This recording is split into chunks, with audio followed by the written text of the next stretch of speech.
Hey y'all, so today we are going to be going over the Curly Girl The Handbook.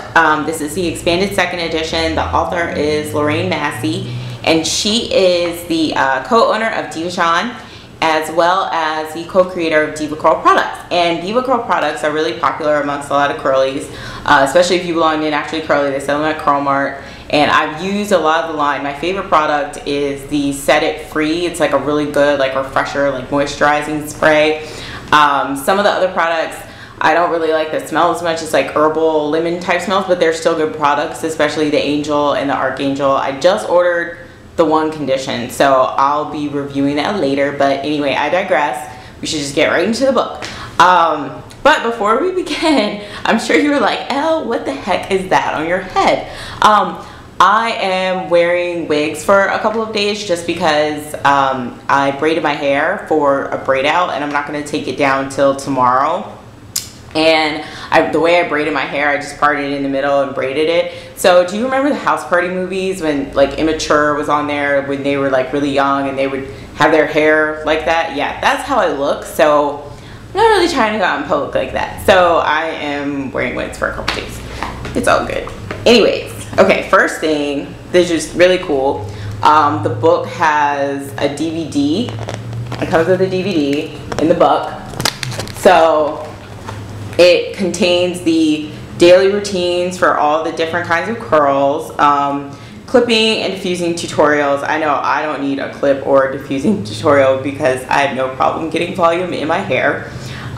Trimming your own hair, and it has a couple of updos, the curl hawk, so beautiful, and pinup curl, and then some curl confessions. And the thing I like most about this DVD, I did go over it, is that it shows like them actually doing the routines like in the shower and styling, and I think that's awesome because you can look at a picture, but you know how sometimes you like look at a picture and the girl's like doing like this, and you're like, okay, so she looks like she's scrunching, but is she scrunching, or is she running her fingers down after she scrunches, or is she just scrunching and letting go, or did she like scrunch up after, or did she flip it back? Like, what'd she do? Did she smooth it? Like, maybe I overthink things like that, but I'm always like, I wonder.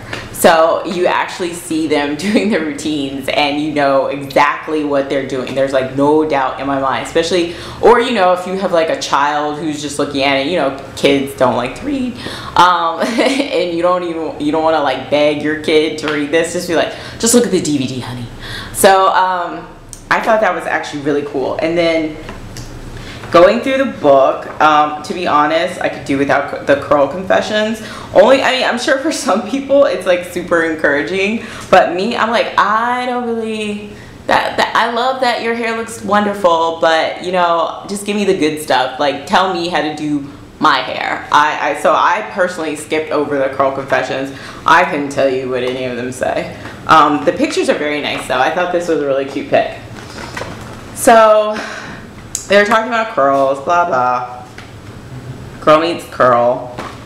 And you go on. It's cute stories.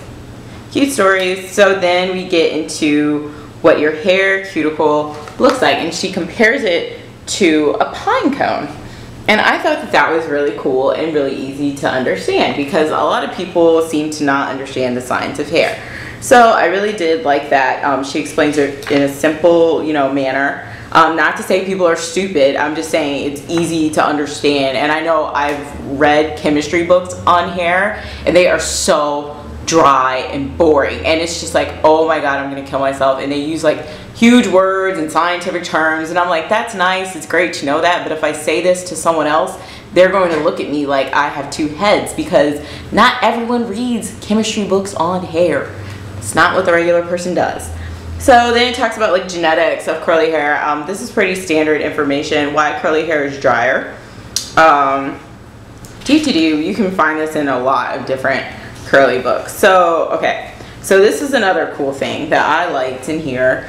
The curly Q, the spring factor. How much your hair springs back when you stretch it. So I thought that was really cool because a lot of the time women with looser curls, you know, like for instance, this wig is wavy. So, you know, but I can pull on this wig and it's not going to stretch a lot from you know, what it is supposed to be. Obviously this wig is synthetic, but I'm just saying, like, it doesn't have the boing of, you know, tightly curled hair. So for our hair, generally speaking, I'm talking in terms of, you know, tightly curled, coiled hair. She calls them fractal or zigzag curls, and they are 9 to 16 inch springs. Now, what's funny about that is I have like barely 9 inches of hair, I think, maybe like 8.5. So I don't really know what my spring is, but I'm pretty sure I fall into the zigzag fractal category, or the hair on top of my head, which is much looser than the back, may fall into the corkscrew category, just because it kind of looks like how Beyonce's weave looked here. We all know that's not her hair. So at least I don't think that's her hair. If it is, please tell me. So yeah, so I thought that that was really cool. Then it goes through, like, you know, you have this kind of curls if, so it outlines each one. And I honestly, like, I like how she breaks down the different types of curls so much better than the Andre Walker system. I honestly hate the letter, like, number system. I hate it so much. I think it just gives people like an excuse to divide amongst ourselves, and I think that people either live by it and die by it, and I'm like, okay, you don't need to do that. At the same time, I do think that curl pattern does come into play a bit when you are choosing products, just because the tighter your curl is, the harder it is for moisture to travel down your strand. So you might need more moisturizing products, or your needs are different. Like a wavy wants a product that's going to enhance her curls and is going to, you know, make her curls more boingy, more springy. A girl with tighter curls like me, I don't need to make my curls tighter because they're already tight. I don't personally need to elongate them, but all I need is moisture and frizz control, and I'm pretty much done. Like, don't give me something that's going to give me more shrinkage. I have enough. So yeah, so anyway, going through, she has a different kind, like the Botticelli curls, the Corticelli curls. I think it's really cute. So you just go through wavy, cherub curls, and wavy hair, S wavy hair. And so we get to the tightly coiled hair, fractal zigzag. And a couple of, hold on, who is calling me? I can't talk to her right now. Love you. A couple of characteristics of fractal zigzag curls are having curls that could be described as twizzles, microspirals, fractal corkscrews. That's why I said the looser parts of my hair might be seen as corkscrews. Don't you hate it? Why do people call you and then when you don't pick up the phone, they call you like 5 times in a row? Like, I'm not in Kuwait. Like, let's stop.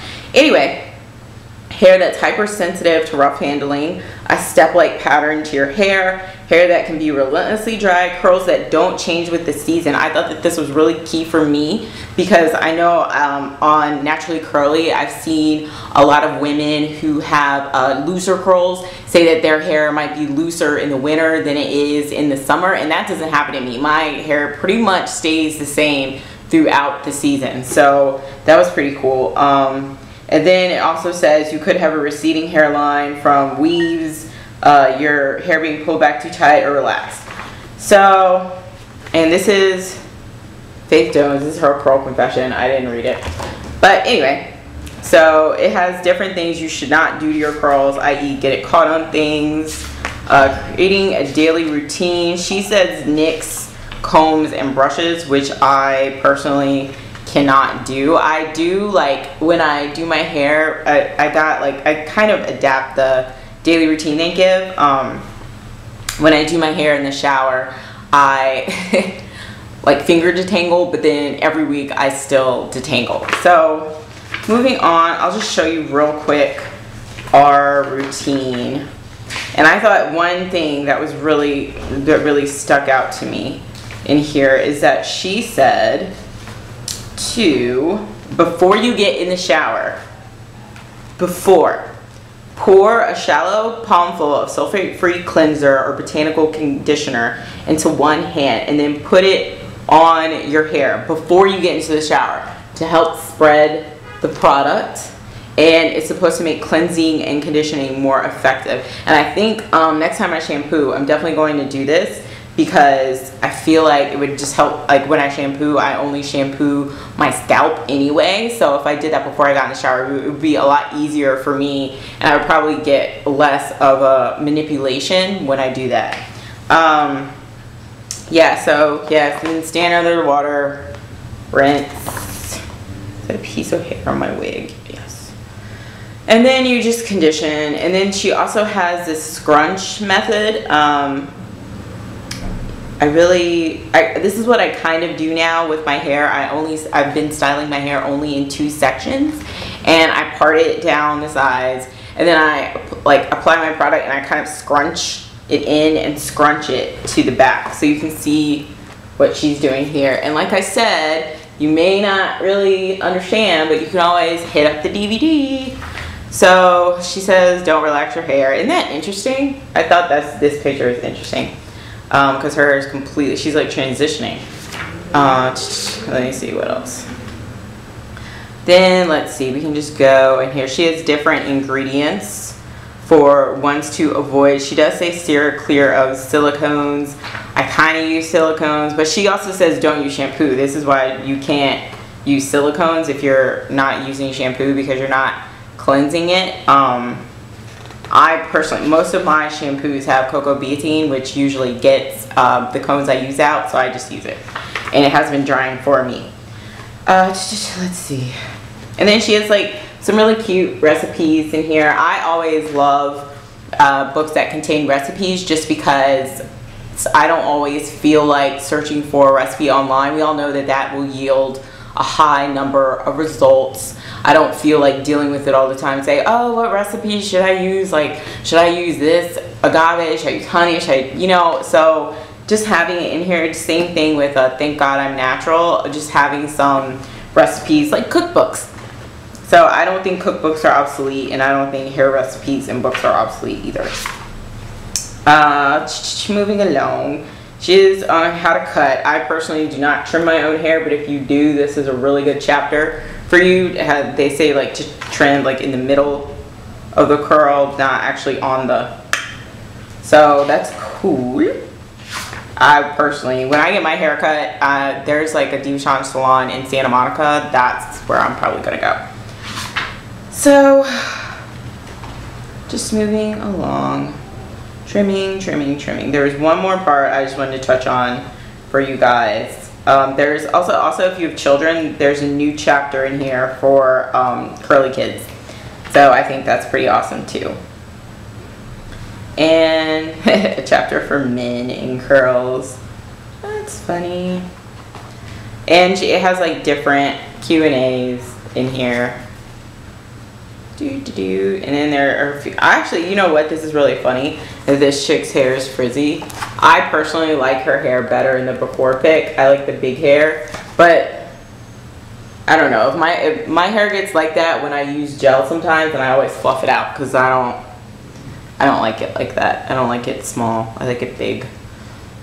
So yeah, I mean, that's pretty much the brunt of the book. It just goes into the different styles and a 12-step recovery if you're, you know, addicted to straightening your hair, you're addicted to relaxers or something. This is a picture I showed before when I did the Karen's Body Beautiful review of like the before and after of her hair.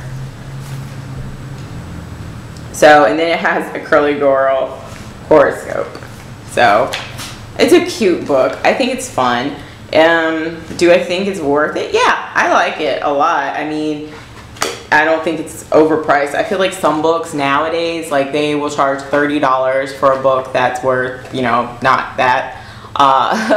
Or it just has like a lot of repetitive information. But this, like, it's really cool. And I really love the pictures in it. And I love how everything is in color. Yeah, it's definitely one of my curly girl collections. This chick's hair, I just love her hair. It looks so shiny and freaking ridiculous. I just love her hair. So yeah, that's it. This definitely gets the L stamp of approval, and especially if you like curly stories, there are definitely a lot of curl confessions in here. I didn't read them, but I know a lot of people like to read other people's like stories, hear their journeys. So I think it's cool. Yeah. Oh look, oh, he's so cute. Look at him. Don't you just want to die? I love it. Anyway, that's really all I have to say. I definitely highly recommend this book. I wanted to show it to you guys. Hopefully you can see the pictures. And it is, I bought mine from Barnes & Noble. It's also, you can get it for a lot cheaper if you order it off Amazon. And yeah, you can get it from any bookstore like Borders. Like, I think it's cool. I enjoy it. If you have any questions about stuff in the book, just ask me. I'll answer if you like, you know, aren't sure if you want to buy it or not. So that's really all. I will talk to you guys later. All right, bye.